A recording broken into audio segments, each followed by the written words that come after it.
Welcome back to Fast Market here on the Schwab Network. It's time for our cash tag segment. For that, let's bring in Andy Swan. He's a co-founder at Likefolio. Andy, welcome back to the show.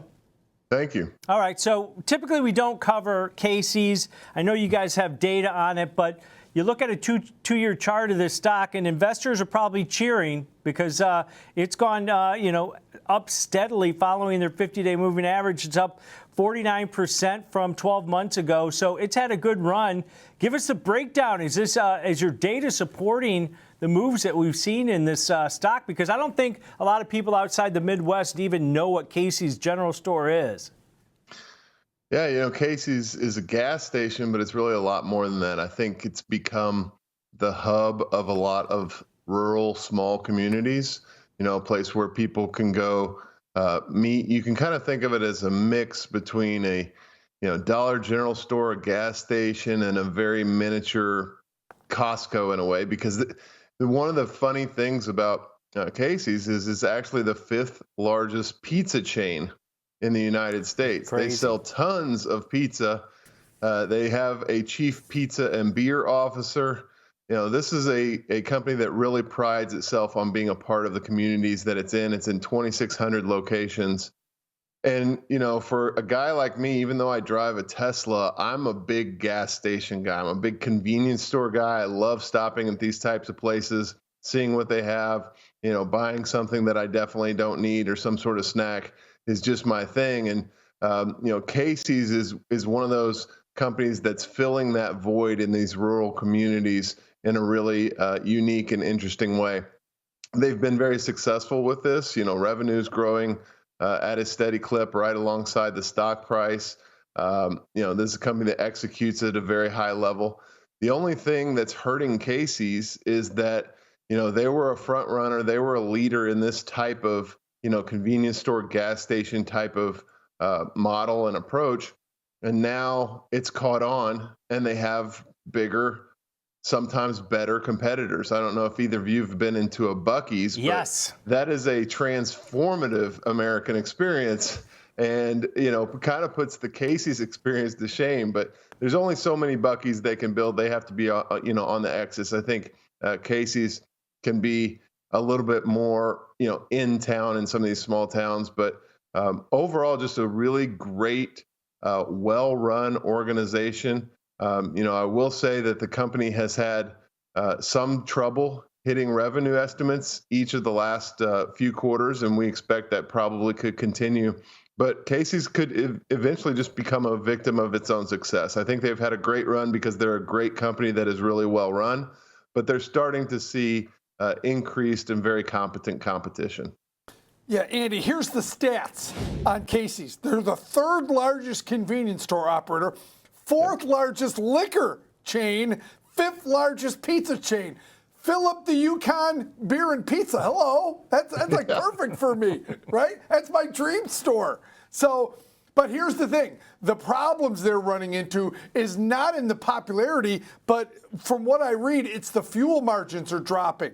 They make a lot of their money. Their earnings beats have come off fuel margins, and they went from first quarter 41.6 cents, second quarter 42 cents, third quarter 37.3 cents. So that seems why this stock was, bottom left to top right, but it's eased back down to its 50-day moving average. But all the data, everything else looks good. It looks like they're running into a little margin problem with gasoline.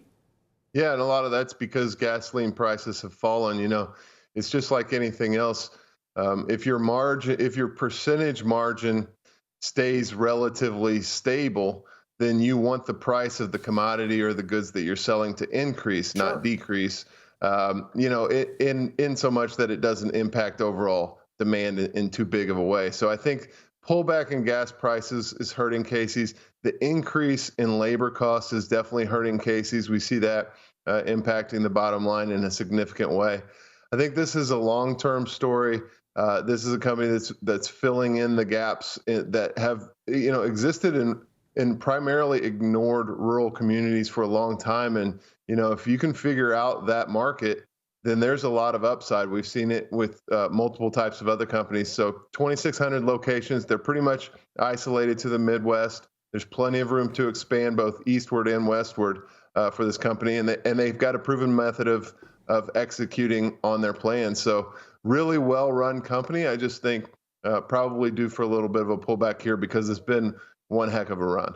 Yeah, I saw your web visits, the 90-day moving average. Still keeps moving up, but I like that comparison that you did with Buc-ee's. I've been to one of those down in Texas. They're amazing, by the way. If you I've never been to either of these. Where do I live? You can get beef jerky and brisket at those, but they're huge. They got 100 spots to fill up at there. But this is almost like a mini Buc-ee's, Yep. Andy, when you look at it. And I stopped at one of these Casey's, taking my kid back to school, and it just seems like a smaller version of a Buc-ee's, maybe not as clean, but their point as far as happiness goes, because they're in those rural communities where, hey, you might pay a little bit extra for gas, that helps their margins because it's probably the epicenter of a small town, right? Yeah, it absolutely is. It's a hub, one of the things, qualitatively speaking, when we look through, mentions of Casey stores, it's a lot of times it's people talking about, their dad or their grandpa meets his buddies there every morning, or, it is a meeting spot. Like I said, it can become a hub of a community. It's really well liked, and I think that they do a good job of maximizing that customer experience. And so anytime you find a company like that seems so committed to the customer experience, I like to think that they'll do pretty well. Earnings score on this one, because as I mentioned, stock's up nearly 19% this year, up nearly 50% over the last 12 months. Are you guys bullish, or are you guys looking for a pullback here? Yeah, we're looking for a pullback. We're a little bearish. We think, those input costs, gas prices coming down is going to hurt them. The labor cost is going to hurt them. But overall, I think it's more of a function of the stock. The stock has performed very well. We see a little pullback on the horizon. And, if you're a long-term investor, I think this is one you put on that watch list and you say, if I get a pullback to this price, I'm ready to pull the trigger, because Casey's is a very well-run company that has room to grow geographically. Yeah, you mentioned, misses on revenue. It missed last quarter on revenue. Stock traded down to about 290 and back up near 326 today. So rebounded after that weaker than expected revenue report. All right, great stuff. As always, Andy, have a good day. Thank you, you too. All right, that's Andy Swan, co-founder at Likefolio, breaking down the data. Kevin, we don't talk about this stock much.